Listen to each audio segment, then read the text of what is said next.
नमस्कार। नमस्कार। आज हम एक बहुत ही दिलचस्प विषय पर बात करने जा रहे हैं, चक्र हीलिंग। जी।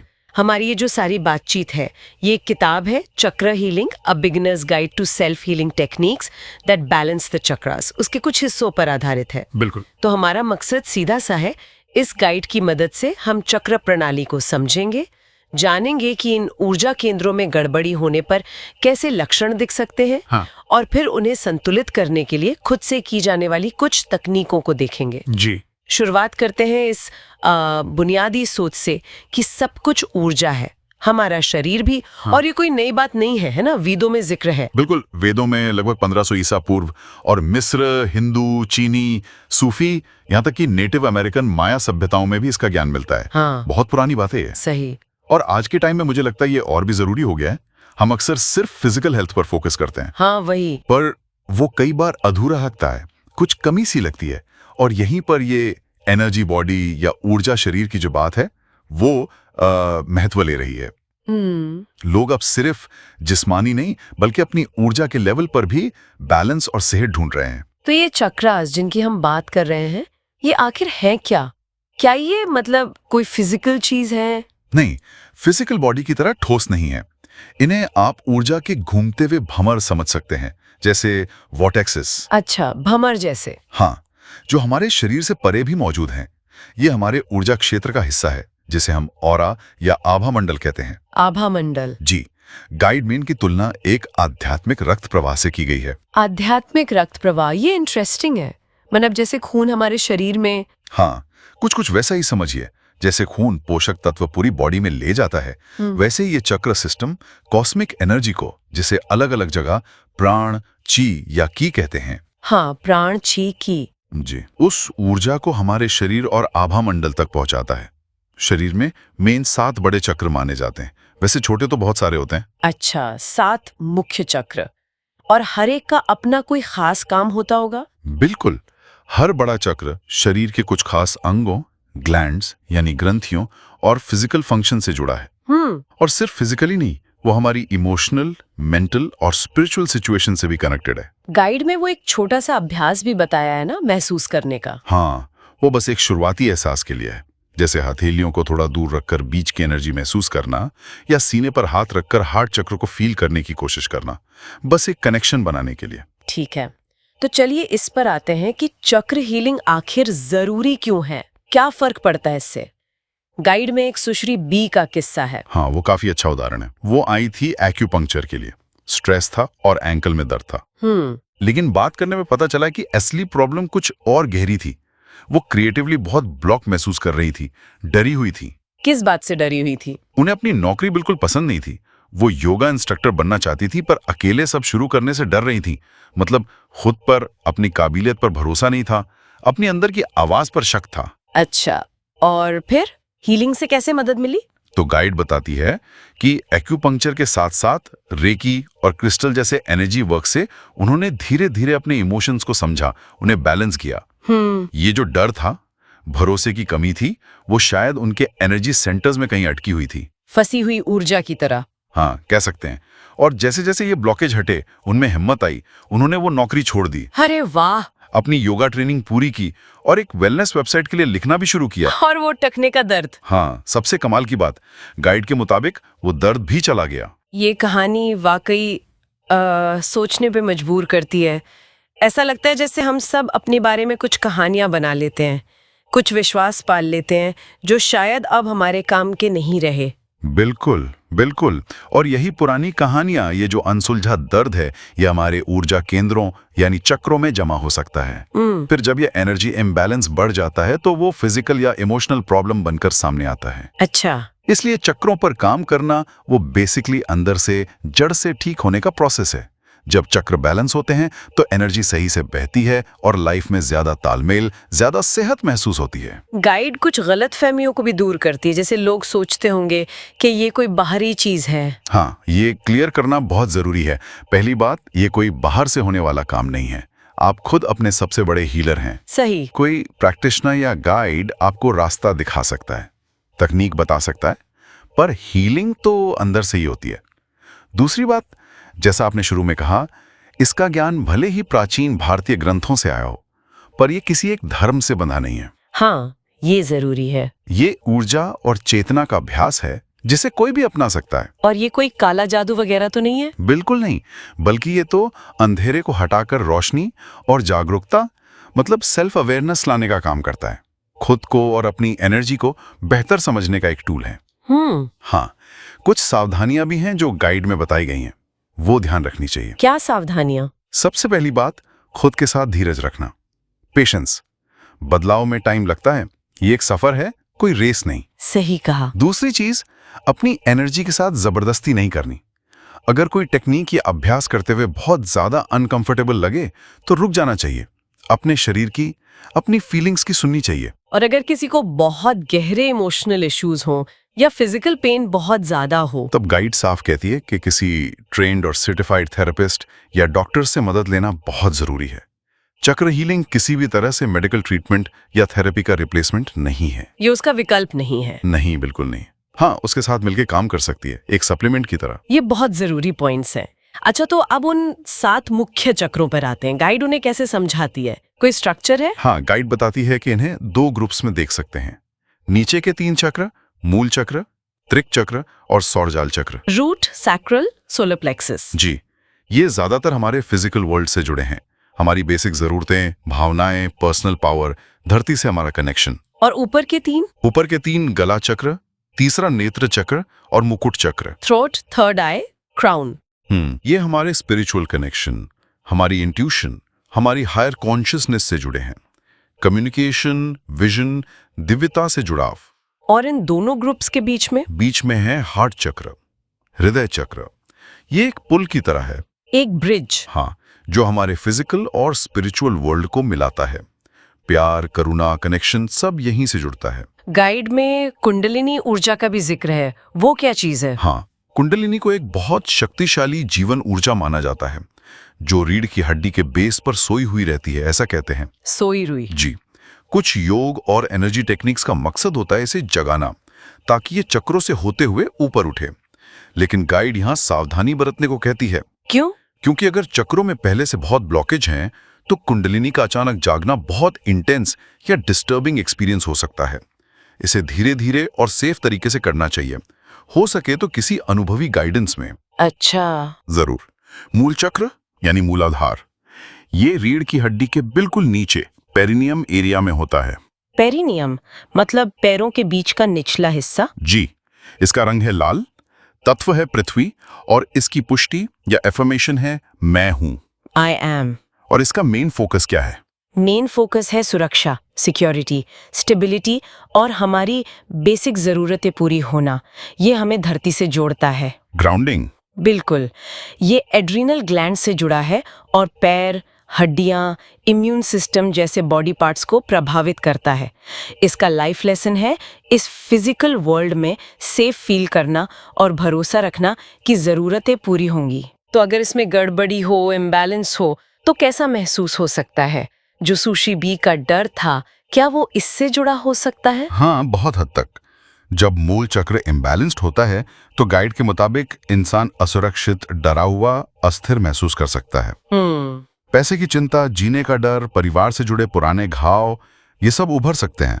ऐसा लग सकता है जैसे पैरों तले जमीन खिसक रही है। और जब ये बैलेंस्ड होता है, तब हम ग्राउंडेड महसूस करते हैं, सेफ फील करते हैं, प्रकृति से कनेक्शन गहरा लगता है, लाइफ के उतार चढ़ाव पर भरोसा होता है, एक अंदरूनी शांति होती है। इसे बैलेंस करने के लिए गाइड में कुछ क्रिस्टल या तेलों का जिक्र है? हाँ, संक्षेप में जिक्र है, जैसे हेमेटाइट या रेड जास्पर जैसे क्रिस्टल और चंदन या पचोली जैसे तेल मदद कर सकते हैं। ठीक है, अब बात करते हैं हृदय चक्र की, अनाहत। जी, अनाहत चक्र, ये हमारे सीने के ठीक बीच में होता है।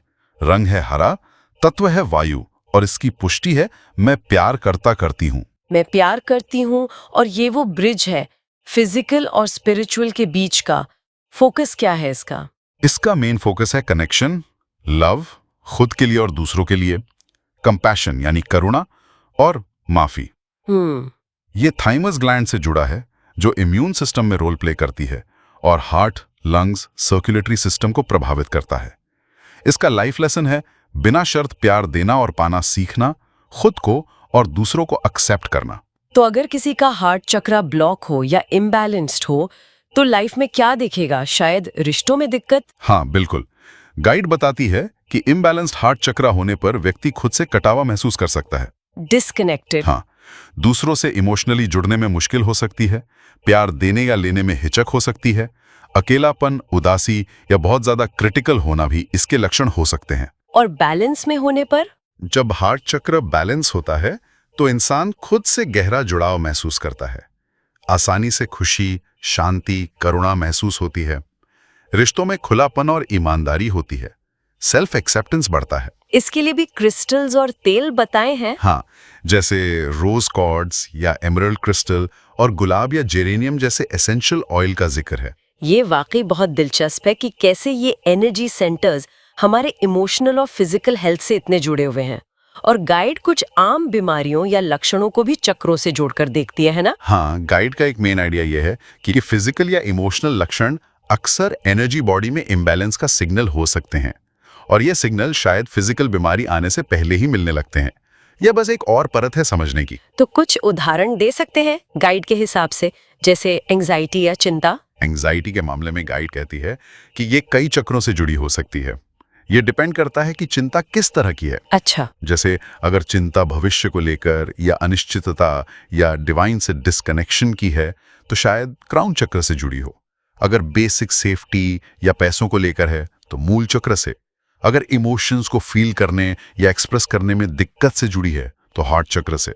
और जैसे बैक पेन, पीठ का दर्द आजकल बहुत कॉमन है। गाइड के अनुसार हाँ, उसका भी कनेक्शन हो सकता है। पीठ में दर्द कहाँ है, इससे अंदाजा लग सकता है कि कौन सा चक्र शायद अफेक्टेड है। जैसे लोअर बैक पेन अक्सर मूल या त्रिक चक्र से जुड़ा हो सकता है, मतलब सिक्योरिटी, मनी या इमोशनल सपोर्ट के इश्यूज। जबकि अपर बैक पेन थ्रोट या हार्ट चक्र से जुड़ा हो सकता है, शायद अपनी बात न कह पाना या कोई हार्ट ब्रेक जैसा इशू। और थकान, खासकर क्रॉनिक फिटीग? उसके लिए गाइड अक्सर सोलर प्लेक्सस चक्र की तरफ इशारा करती है, खासकर अगर थकान बहुत ज्यादा काम करने, खुद को प्रूव करने के प्रेशर या सेल्फ वर्थ के इश्यूज से जुड़ी है। ये क्राउन चक्र से भी जुड़ा हो सकता है, अगर थकान के साथ गहरी उदासी या लाइफ से डिस्कनेक्शन की फीलिंग है। पर ये जानना बहुत जरूरी है, जैसा आपने पहले भी कहा, कि ये सब सिर्फ संभावित कनेक्शंस हैं। ये किसी भी तरह से मेडिकल एडवाइस का विकल्प नहीं है। बिल्कुल बिल्कुल। इसे बस अपनी समझ को गहरा करने और अपने शरीर के सिग्नल्स को एक अलग नजरिए से देखने के तरीके के तौर पर लेना चाहिए। हमेशा प्रोफेशनल मेडिकल हेल्प लेनी चाहिए। सही, ठीक है। तो अगर किसी को लगता है कि उनके चक्रों में कुछ गड़बड़ हो सकती है तो गाइड उनके साथ काम करने के लिए क्या तरीके बताती है? गाइड कई अलग अलग टेक्निक्स बताती है और इस बात पर जोर देती है कि व्यक्ति को वो तरीका चुनना चाहिए जो उसे अपनी तरफ खींचे, जिसके साथ वो रेजोनेट करे, मतलब जो उसे ठीक लगे। सबके लिए एक ही चीज काम नहीं करती। ये अच्छी बात है। तो कुछ मेन तरीकों पर बात करते हैं। मेडिटेशन और विजुअलाइजेशन तो होगा ही। हाँ, ये तो बहुत फंडामेंटल टेक्निक्स हैं। इनका मकसद है मन को शांत करना, अवेयरनेस बढ़ाना और अपने अंदर के चक्रों से कनेक्ट करना। कैसे करते हैं? गाइड में स्पेसिफिक चक्र मेडिटेशन के तरीके बताए हैं, जैसे किसी खास चक्र की लोकेशन पर ध्यान लगाकर सांस लेना, उसके रंग की कल्पना करना या मन ही मन उस चक्र से पूछना कि उसे बैलेंस होने के लिए क्या चाहिए। योग का भी जिक्र है, आसन? बिल्कुल। योग सिर्फ फिजिकल स्ट्रेंथ और फ्लेक्सिबिलिटी के लिए नहीं है, ये माइंड और बॉडी को बहुत गहराई से जोड़ता है। हाँ। आसन शरीर में फंसी हुई एनर्जी को खोलने में मदद करते हैं, हमें ग्राउंड करते हैं। गाइड ये भी बताती है कि हमारी बॉडी पोस्चर हमारी फीलिंग्स दिखाती है, जैसे दुख में कंधे झुक जाते हैं। सही। चक्रों के लिए भी स्पेसिफिक पोज होते हैं, जैसे मूला चक्र के लिए वॉरियर पोज या ट्री पोज ग्राउंडिंग में मदद करते हैं। हार्ट चक्र के लिए कैमल पोज जैसे चेस्ट ओपनर्स अच्छे होते हैं। क्रिस्टल्स का भी जिक्र था पहले, वो कैसे काम करते हैं? क्रिस्टल्स को अर्थ की एनर्जी का एक कंडेंस्ड फॉर्म माना जाता है। गाइड के मुताबिक ये एनर्जी को एब्जॉर्ब करने, ट्रांसफॉर्म करने और बैलेंस करने में हेल्प कर सकते हैं। इस्तेमाल कैसे करें? गाइड उन्हें इस्तेमाल करने से पहले क्लीन करने की सलाह देती है, जैसे सेज के धुएं से या मूनलाइट में रखकर। फिर उन्हें अपने पास रख सकते हैं, मेडिटेशन में बॉडी पर रख सकते हैं, खासकर संबंधित चक्र पर, या लेफ्ट हैंड में पकड़कर उनकी वाइब्रेशन फील कर सकते हैं। कुछ लोगों को हल्की झंझनाहट या गर्मी महसूस हो सकती है। अच्छा, और एसेंशियल ऑयल्स? ये भी एक बहुत पुरानी प्रैक्टिस है। पौधों के कॉन्सेंट्रेटेड एक्सट्रैक्ट्स होते हैं ये, हमारी सूंघने की शक्ति के जरिए ये सीधे हमारे ब्रेन के इमोशनल सेंटर पर असर डाल सकते हैं। गाइड बताती है कि इन्हें किसी कैरियर ऑयल जैसे नारियल या जोजोबा तेल में मिलाकर डाइल्यूट करना चाहिए। फिर चक्र की जगह पर लगा सकते हैं या हाथों पर रगड़कर सूंघ सकते हैं। यहां भी इंटेंशन सेट करना, मतलब किस मकसद से इस्तेमाल कर रहे हैं, वो जरूरी है। खाने पीने का भी रोल है? हाँ, गाइड याद दिलाती है कि एनर्जी बॉडी फिजिकल बॉडी से जुड़ी है, तो हम जो खाते हैं उसका असर हमारी एनर्जी पर भी पड़ता है। सही। क्लीन, प्रोसेस्ड, फ्रेश खाना बॉडी को नरिश करता है और एनर्जी फ्लो को बेहतर बनाता है। गाइड ज्यादा चीनी या प्रोसेस्ड आटे जैसे इन्फ्लेमेशन बढ़ाने वाले फूड से बचने को कहती है। मूल चक्रा के लिए रूट वेजिटेबल्स जैसे गाजर, चुकंदर खाने का सुझाव भी है। इनके अलावा गाइड में रेकी और एक्यूपंक्चर का भी जिक्र है, पर वो प्रोफेशनल हेल्प हुई। हाँ, वो ऐसे तरीके हैं जिनमें ट्रेन्ड प्रैक्टिशनर बॉडी की एनर्जी, जिसे ची या प्राण कहते हैं, उसके फ्लो को बैलेंस करने में मदद करते हैं। ये उन लोगों के लिए हेल्पफुल हो सकते हैं जिन्हें ज्यादा गहरी या पुरानी ब्लॉकेज महसूस होती हैं। तो ये कुछ मेन तरीके हैं चक्रों पर काम करने के, और जैसा आपने कहा, शुरुआत उससे करें जो आपको सही लगे। अब मान लीजिए किसी ने इन तरीकों से काम किया और बैलेंस महसूस किया, तो क्या ये हमेशा बना रहता है? हमेशा तो नहीं कह सकते, क्योंकि लाइफ चलती रहती है, स्ट्रेस आता है, हम अलग अलग एनर्जी के संपर्क में आते हैं। हाँ, ये तो है। तो बैलेंस को मेंटेन करना भी जरूरी है, खासकर अगर आपने कुछ हैवी या नेगेटिव एनर्जी को क्लियर किया है। तो मेंटेन करने के लिए गाइड क्या सुझाव देती है? कुछ आसान लेकिन बहुत इफेक्टिव चीजें हैं, जैसे बताइए। पहला है माइंडफुलनेस और ग्रैटिट्यूड, मतलब प्रेजेंट मोमेंट में रहना और जो है उसके लिए शुक्रगुजार होना। दूसरा, रेगुलर मूवमेंट, योग, चीगोंग या बस रोज वॉक करना भी एनर्जी को फ्लो में रखता है। तीसरा, स्मजिंग, समय समय पर सेज या पालो सैंटो के धुएं से खुद को और अपने स्पेस को क्लीन करना, ये नेगेटिविटी हटाता है। अच्छा, सेज से? जी। फिर है एप्सम सॉल्ट बाथ, नहाने के पानी में एप्सम सॉल्ट डालकर नहाना ऑरा को क्लीन करता है। सेंसिटिव लोगों के लिए ये बहुत अच्छा है। एक सेक्रेट स्पेस बनाना, घर में एक छोटा सा कोना जहां आप मोमबत्ती, क्रिस्टल, कोई इंस्पायरिंग फोटो रख सकें जो आपको आपकी शांति की याद दिलाएं। और साफ सफाई? अपने घर और वर्क स्पेस को साफ रखना भी जरूरी है। फिजिकल क्लटर भी एनर्जी को स्टैग्नेंट, मतलब ठहरा हुआ बना सकता है। ये बहुत प्रैक्टिकल टिप्स हैं। तो अगर हम आज के बात को समेटें, तो हमने इस गाइड के जरिए समझा कि चक्रा हमारी बॉडी के एनर्जी सेंटर्स हैं। हमारी एनर्जी का हमारी फिजिकल और इमोशनल हेल्थ से गहरा कनेक्शन है। बिल्कुल। और हमारे पास खुद पर काम करने और बैलेंस लाने के लिए कई तरह के टूल्स और टेक्निक्स हैं। जी हाँ, और इस पूरी बातचीत के बाद गाइड के बेस पर श्रोताओं के लिए सोचने वाली एक बात ये हो सकती है क्या? कि जैसे हम अपनी फिजिकल बॉडी को हेल्दी रखने के लिए बैलेंस डाइट और एक्सरसाइज को जरूरी मानते हैं, क्या उसी तरह हमारे एनर्जी बॉडी के बैलेंस के लिए अपने चक्रों को समझना और उन पर ध्यान देना भी उतना ही जरूरी नहीं हो सकता? ये जो अंदर की खोज है, ये सेल्फ अवेयरनेस की जर्नी, ये हमें कहाँ तक ले जा सकती है? वाकई ये गहरा सवाल है जिस पर सोचा जा सकता है। और इसी विचार के साथ आज की हमारी ये बातचीत यहीं खत्म होती है।